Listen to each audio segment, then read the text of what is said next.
बुला लीजिए। भगवान बोले मैंने तो द्वार खोल रखे हैं, तुम में सामर्थ हो तो इसको लाके दिखा दो। तो नारद जी गए, उससे जाकर के कहने लगे, हे भाई चल, तेरे लिए वैकुंठ के द्वार खुलवा दिए मैंने, अब तो तेरा शरीर पूरा हो गया, चल मेरे साथ वैकुंठ। तो नहीं नहीं नहीं, मैं नहीं जाऊंगा। क्यों नहीं जाएगा? बोले मैंने इतना बड़ा घर बनाया, बच्चों को योग्य बनाया, पर ये बच्चे अभी भी थोड़े बुद्धि से कमजोर हैं, इसलिए इनका थोड़ा मुनाफा करवाऊंगा, मैं इनके पास ही रहूंगा। बोले कैसे रहेगा, तेरे प्राण तो निकलने वाले हैं। तो व्यक्ति बोला वो भैंस बन रही है ना, बोले हाँ, मैं उसका चिंतन करते हुए मरूंगा, उसका पड्डा बन के आऊंगा। तो उससे क्या होगा? बोले उससे ये होगा कि भैंस का दूध बनेगा, तो ये बाहर से दूध इतना महंगा खरीद के लाते हैं, कम से कम घर में ही दूध आ जाएगा, थोड़ा तो मुनाफा होगा। नारद जी बोले वाह भले आदमी, तेरे जैसा नहीं देखा मैंने किसी को। अब पड्डा बन के आ गया भैंस का बालक, भैंस के दूध हो गया खूब, बालक सब दूध निकाल निकाल करके घर में पीने लगे। अब वो पड्डा बड़ा मुस्कुरावे, बहुत अच्छा है, इनका पैसा तो बचा रहा हूं मैंने जन्म लिया भैंस का बालक बन के, मेरे बालक को खर्च तो नहीं करना पड़ रहा। नारद जी को उस पर दया आ गई, बोले बता अपने परिवार के लिए बता, भैंस का बालक बन के आ गया। जब वो भैंस के बालक से अब अपने अंतिम समय में आने लगा, नारद जी बोले अब तो तेरा काम पूरा हो गया, तेने दूध के पैसा बचवा दिए बालकों के, अब तो चल दे मेरे साथ। बोले नहीं नहीं, अभी नहीं जाऊंगा मैं। क्यों?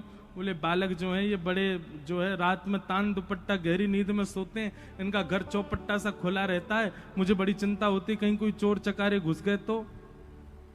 बोले अब क्या सोच रहा? बोले अब मैं कुत्ते का स्मरण करूंगा, अगले जन्म में कुत्ता बन के वफादारी करूंगा, इनके घर के बाहर ही घूमता रहूंगा।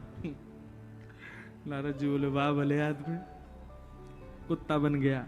अब वो भारी रहता है, कभी उसमें घर के बालक की डंडा वंडा मार देते हैं, तो नारद जी कहते हैं तेरे को मारते हैं, तेरे को अब कोई बात नहीं है, तो मेरे बालक ही, मेरे बालकों के बालक हैं, मैं 2 पीढ़ी तो संभाल ली, मैं संभाल के जाऊंगा इनको।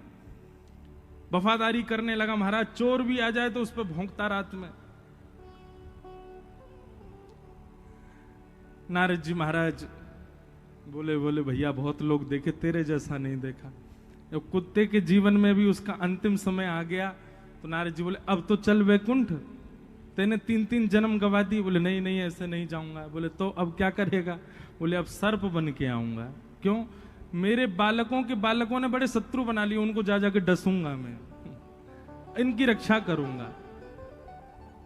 सर्प बन के आ गया और घर के कोने में रहने लगा, और जैसे शत्रु आते थे कुछ करने के लिए तो वो आके उनकी रक्षा के लिए खड़ा हो जाता था, और महाराज उनके सामने। एक दिन उन घर के ही कोई बालक सर्प के पास मतलब वहीं जा रहा था, तभी नारद जी भेष बदल के आए और घर के लोगों को बता दिया वहां पे कोने में सर्प है, उसको पकड़वा दो। घर के लोग गए और उसी सर्प को पकड़ करके उसके मुंह काट दिया, उसका मृत्यु कर दी मार मूर के। फिर नारद जी उसको पकड़ के वैकुंठ में ले गए। बोले अब तो तुझे आना ही पड़ेगा। वैकुंठ में जाकर के भी रोने लगा, मुझे बिल्कुल अच्छा नहीं लग रहा है, मेरा परिवार आपने छुड़वा दिया, अरे 3 पीढ़ियां मैंने संभाली थी और संभालता रहता।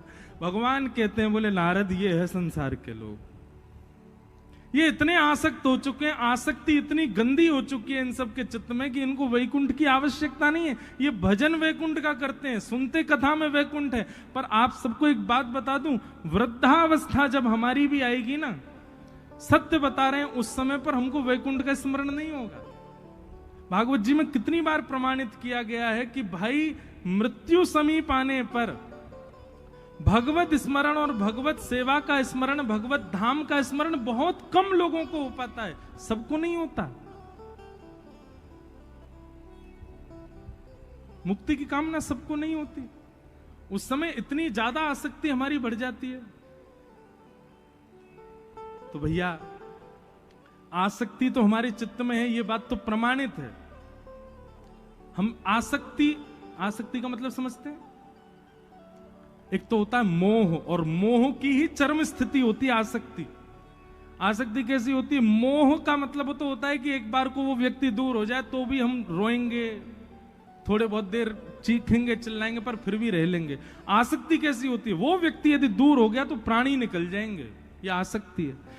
आसक्ति हम सबके चित्त में है, पर ये आसक्ति संसार की वजह बिहारी जी से है जाए, ये आसक्ति राधा वल्लभ जी से है जाए, ये आसक्ति कथा से है जाए, ये आसक्ति वृंदावन से हो जाए। रस्सी तो हम सबके गले में है, पर वो खूंटा की जगह किसी गौशाला में बंध जाए, कहीं सुंदर स्थान पर हो जाए। आसक्ति तो है चित्त में, पर वो आसक्ति ठाकुर जी में क्यों नहीं हो रही?